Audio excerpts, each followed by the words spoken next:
What's up, guys? Playmaker here. Been a while.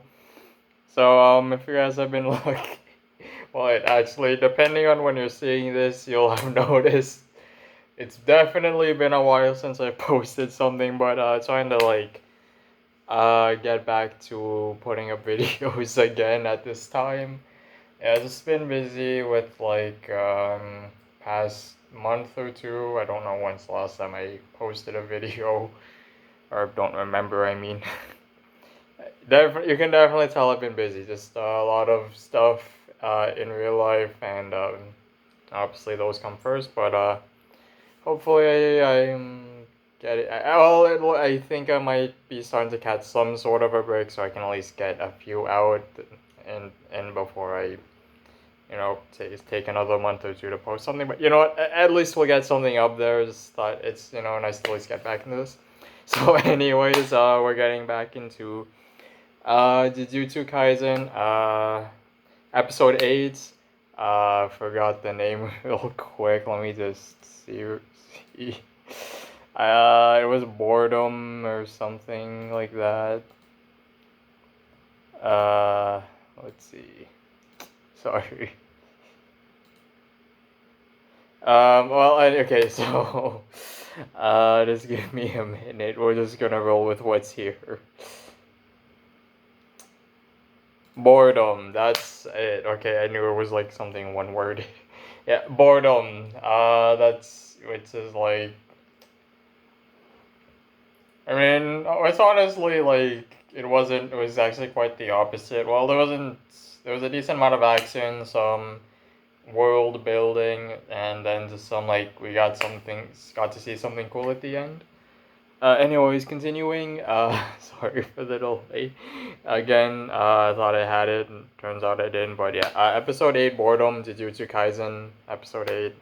That's what we got. So, we can see Fujigoro and Kugisaki out, just apparently doing an errand. I don't know what that might have been, getting drinks or something. We then see a quick discussion about between the second years, Maki, Inumaki, and Panda. How would I forget Panda? Yeah, it's also been a while since I've watched Jujutsu Kaisen, but definitely remember, definitely like I'll pick them up once it comes back. But let's see what else happened. They were just talking about how. So we learned that the principal of the Kyoto Jujutsu High School is coming to visit the Tokyo one, and apparently the principal is one of the higher ups that pretty much sent Kugisaki, Fushiguro, and Itadori to basically their deaths. Well, with Itadori dying. So obviously, I mean, they didn't meet up, luckily, but I mean, imagine if they did. However, we learned that two students from Kyoto did come by with the principal. Well, actually, I don't know if I don't know if it was public knowledge that, or it was known that the two came with the principal if they came on their own.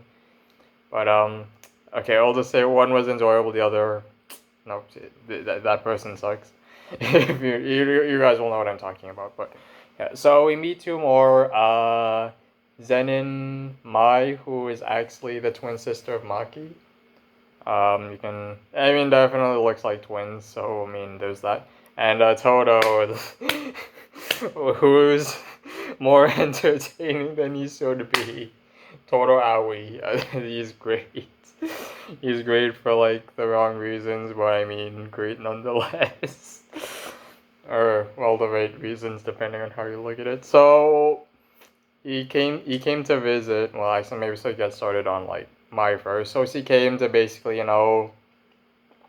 was just a horrible person, bringing up how Itadori is dead and like how he's a monster.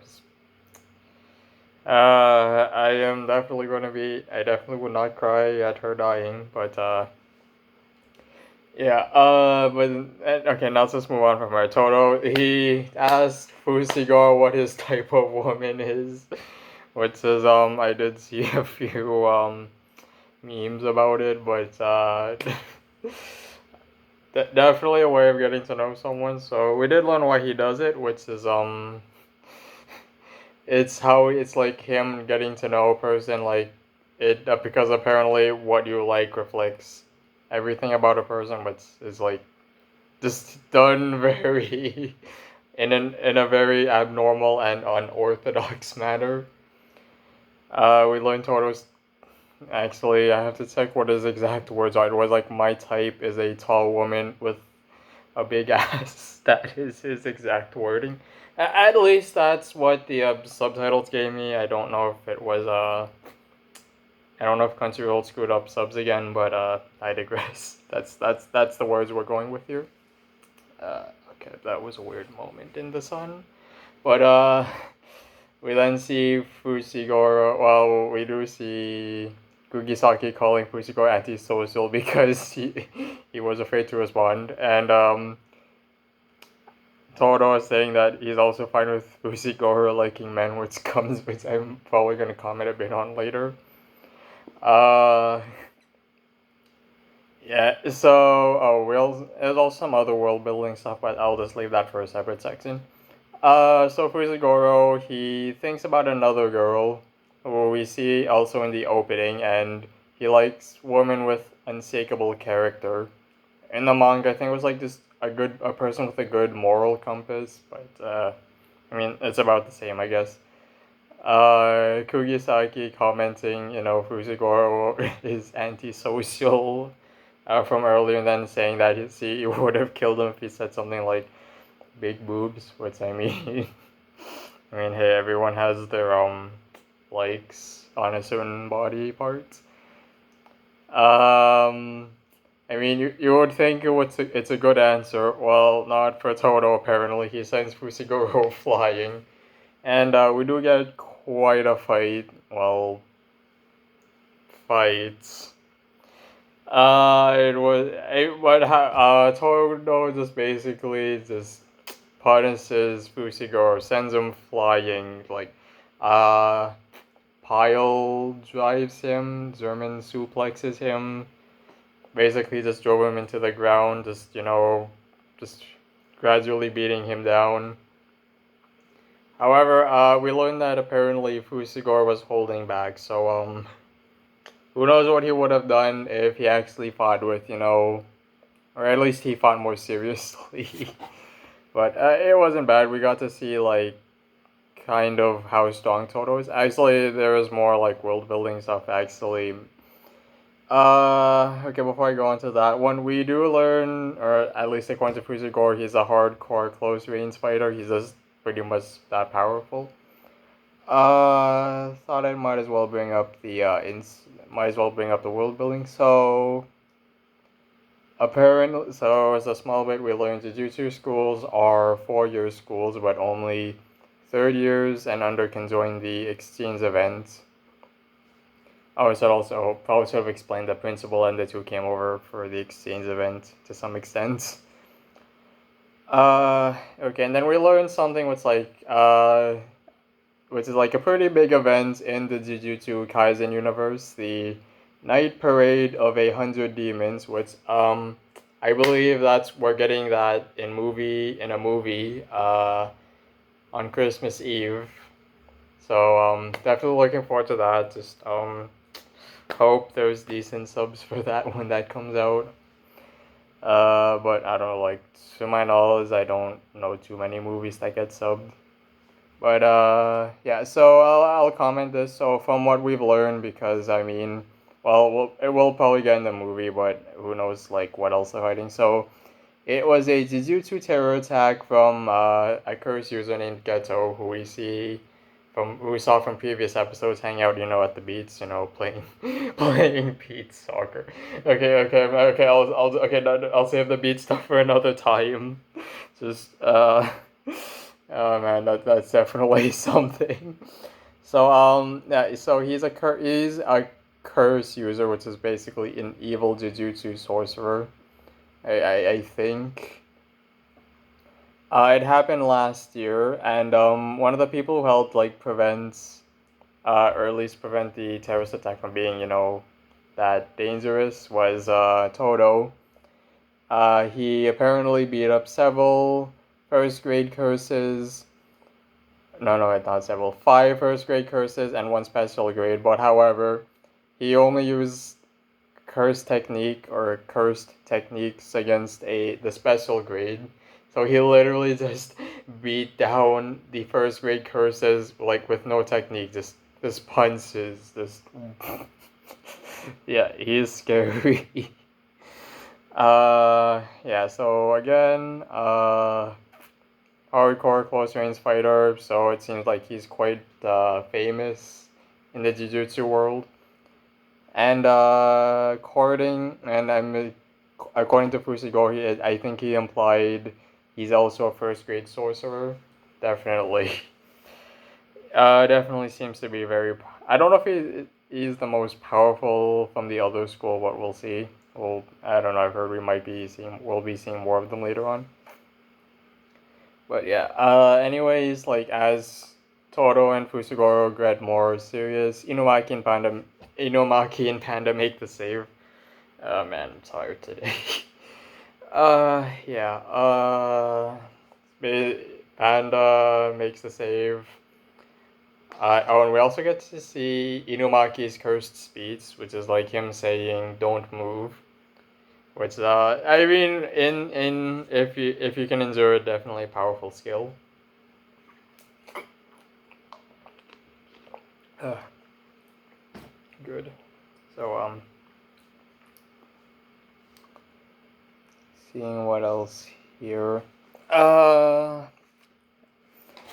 Oh, we then see Toto saying like he won't be bored the whole time. Oh, I should also mention he hates boring men. So I find it funny that if you want to think about it that way, he would have rather Fushiguro like men than like boring women. So that's kind of like that's why he appraises. Uh, so you can see like if they're an exciting person, and then you can enjoy like having a good time with them, which is during the exchange event.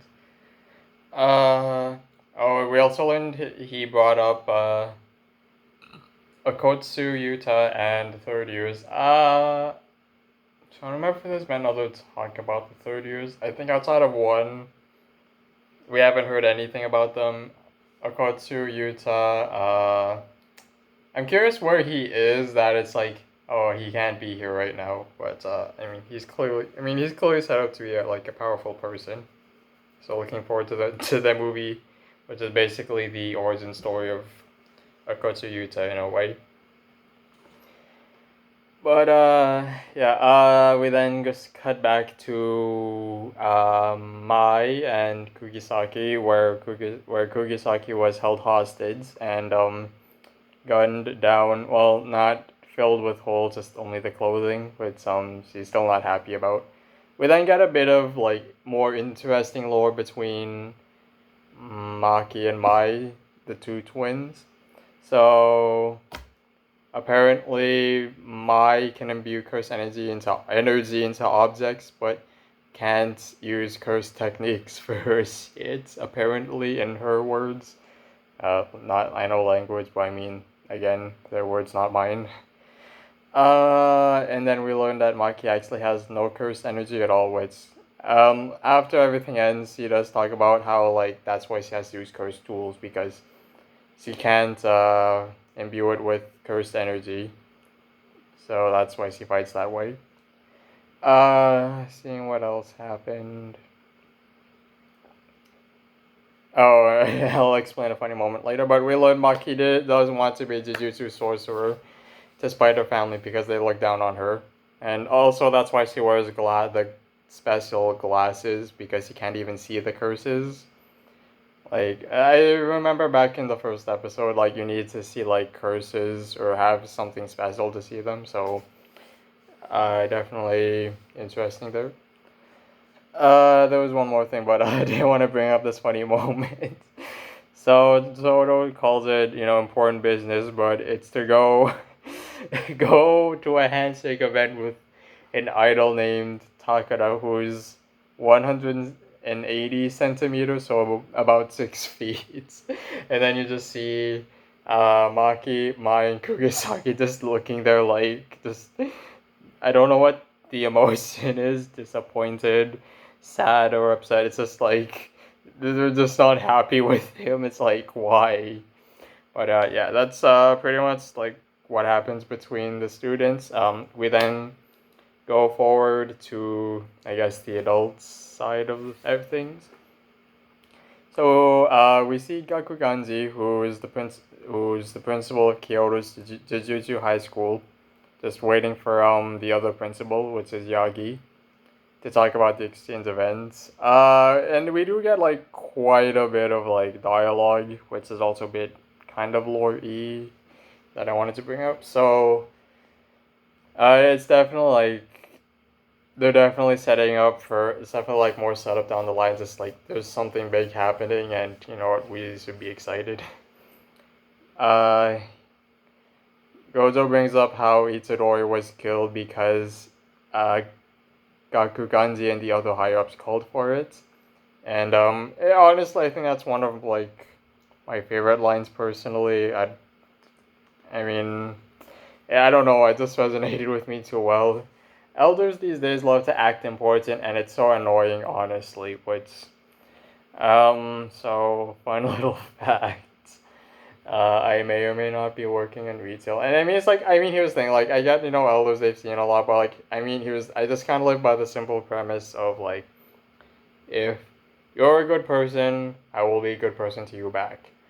Like, if you're, however, on the other hand, I mean, you're just giving me less reason to help you. Like, I mean, again, I'll just help everyone, but like, okay, like, don't. It's definitely going to come back. It's definitely come back to haunt you one way or another. That's just kind of how I live. Probably shouldn't be saying that, but I mean, that's just my honest. That's just my honest thoughts on it. But yeah. So, oh, Miwa, who might be like best best girl if you want to put it that way. He's definitely the Gojo simp of the series, or basically how like a good portion of the Jujutsu Kaisen fandom is towards Gojo. A good representation, I would say. So anyways, just going back to the talk between the two. Gojo brings up Jogo and Hanami, who he calls unregistered special grade curses. So, guessing there's a system of like named incidents and unnamed incidents, I guess. That's just kind of what I've got so far. I mean, it's not a confirmation, but it's at least like we're getting an idea of like how things work in this world, which is like basically built upon the real world. But I digress again. Let's see what else. He also brings up how like not only have curses gotten stronger because Gojo says that special grade curses communicating is new.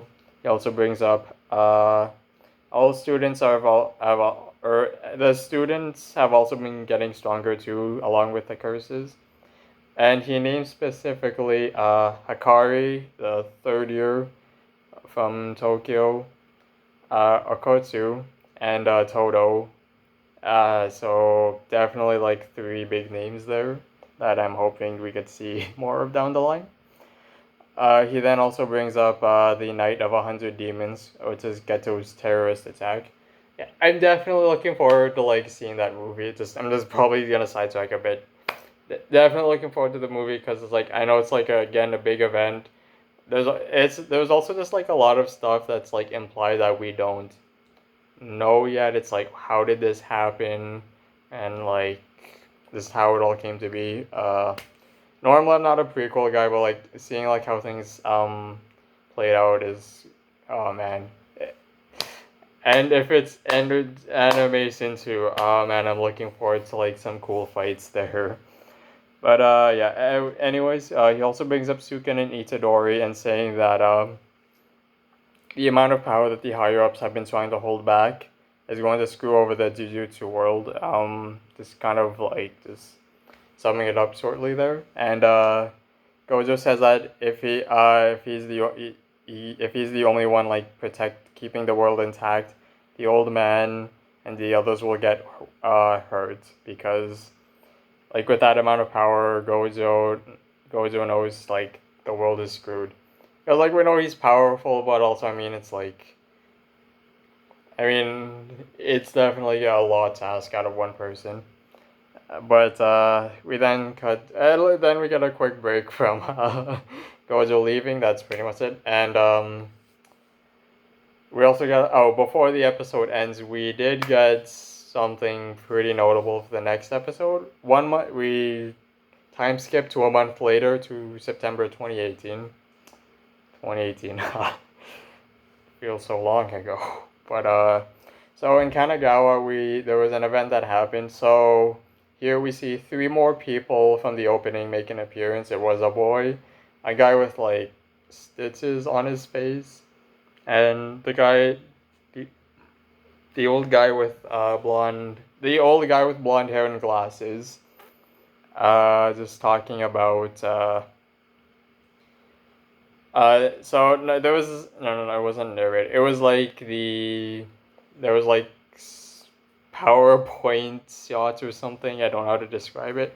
They were talking about the event. At a movie theater, 3 high school boys' corpses were disfigured, and they died from said disfigurement. We then see a boy run up to the guy with like cross-stitched face or whatever, and it's like apparently the boy can see the curse, which is like implied because like, oh, you can see me. That's what he said. And that's just pretty much how it ends, with like the guy with the blonde hair going with Itadori to check it out. Jujutsu was a smart handshake event with that's honestly I think considering I've heard that Jujutsu Kaisen is gonna get like darker later on, so I'm hoping we still get like these at the end because we need something to set that off. But yeah, that's pretty much it for the episode. I kind of rambled on for a bit with I'm not like just doing this just cause like for like what's time. I just like to ramble on, just kind of say my thoughts and to see what happened. But yeah, I definitely liked it. It's not like crazy action, but we did get to see like kind of like previews of what's to come later on at the exchange event, something later down the series. Just I mean, I don't know if I would say one of the best news ends. Give it another season, but I mean it's definitely been enjoyable so far. Not a bad episode so far in the series, which is a good thing. But yeah, that's it for the episode. Thank you guys for watching. Hope you guys are all staying safe during this time, and considering like this is summer at around really warm weather, definitely stay cool. And hope to see you guys next time, and hope y'all have an amazing day. See ya. Yeah, see ya, guys. Oh man.